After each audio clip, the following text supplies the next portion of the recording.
Here's the instructional video for Delirium. This is inspired by David Acker's Hofstadter's delusion. However, it's very different, as you'll see. You're going to start off, you're going to need, when I used it in the presentation, I have 3 deuces, the 2 of hearts, I have a duplicate 2 of hearts, and I have the queen of hearts and a duplicate queen of hearts. The initial setup is as such. 2 of hearts goes on top. Doesn't matter what the other order of the other 2s are. It's at the back, so to speak. Then a queen. So you're going to turn these over, and from the top you're going to have the 2 of hearts, and at the bottom the queen of hearts. On the bottom, you're going to have the queen goes on the bottom with the 2 of hearts above the card. That's the beginning. Now, the first thing we're going to learn is Louis Simonoff's flippant move. And we're going to use this as a production for the 4 2s.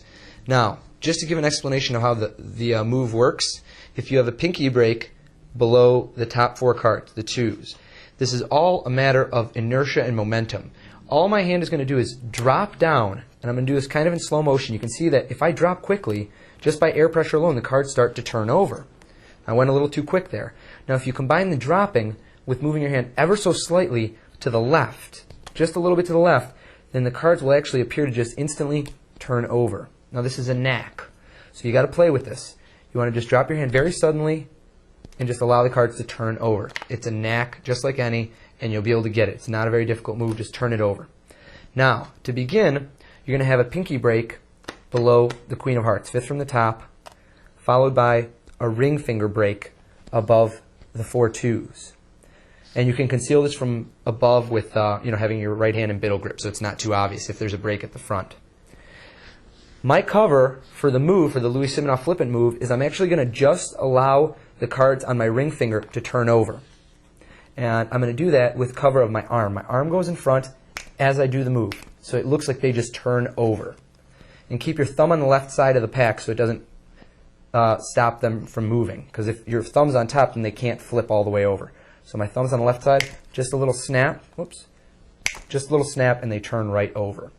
At this point, I square them up, and I have my pinky break below the queen. That's going to facilitate stealing it in a moment. I push off the 2 of clubs, diamonds, spades, and now what I'm going to do here is I'm going to insert my fingers into the break and grab the 2 of hearts as one when it's actually 2 cards back to back.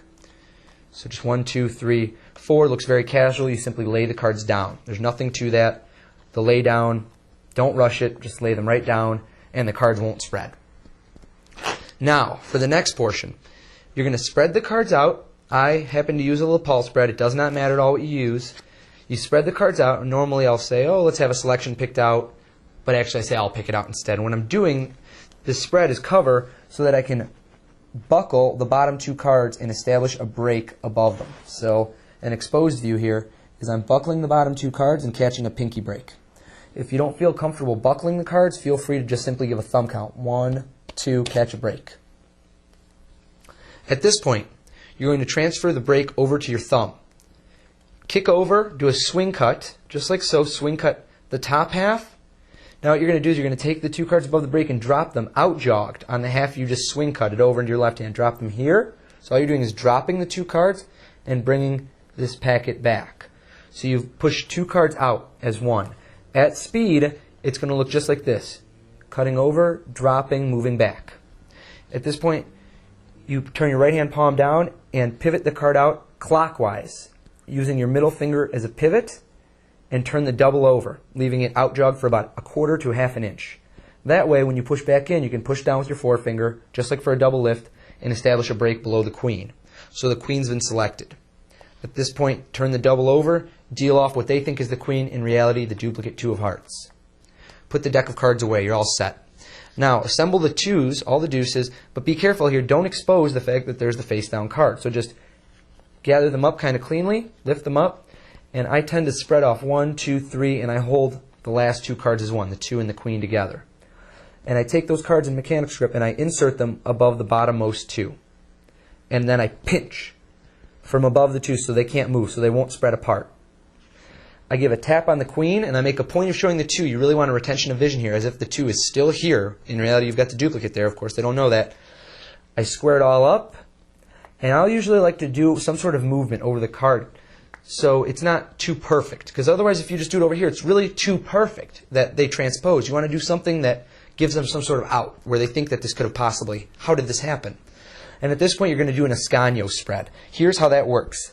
taking the packet from above in right hand biddle grip, using your left thumb, you're going to peel off the top card to your left. Okay? It's going to motion down to your left and then down. Okay? So just like this. Over, down. Your left fingers from underneath are going to put pressure, just ever so slight pressure, on the bottommost card, and your right hand is going to pull its cards to the right. And finally, your thumb, so you're at this point, your left middle finger from underneath is going to pull the bottom card out again. So what you have at this point is you should have in your right hand one of the twos with two cards. It's concealing the two of hearts, followed by the queen in the middle, and then the two of clubs is on top. So one more time from the top. Left thumb pulls the two down and over. Left middle finger's underneath. Pivot one card, two cards. That's an escaño spread. At speed, it just looks like you're just spreading the cards. Now, I pinch down between my thumb, middle, and forefinger from below. And at this point, I turn over to reveal the queen. And I'm going to pull the queen out, and I can maintain pressure so that the double card doesn't split, so that they still show flush. Pull it out, reveal the queen, snap my fingers, show the two of hearts, and if you want to end clean, just grab the double, pinch it, and you can just pick up all the cards, assemble all the cards, and you're all set to go. That's Delirium.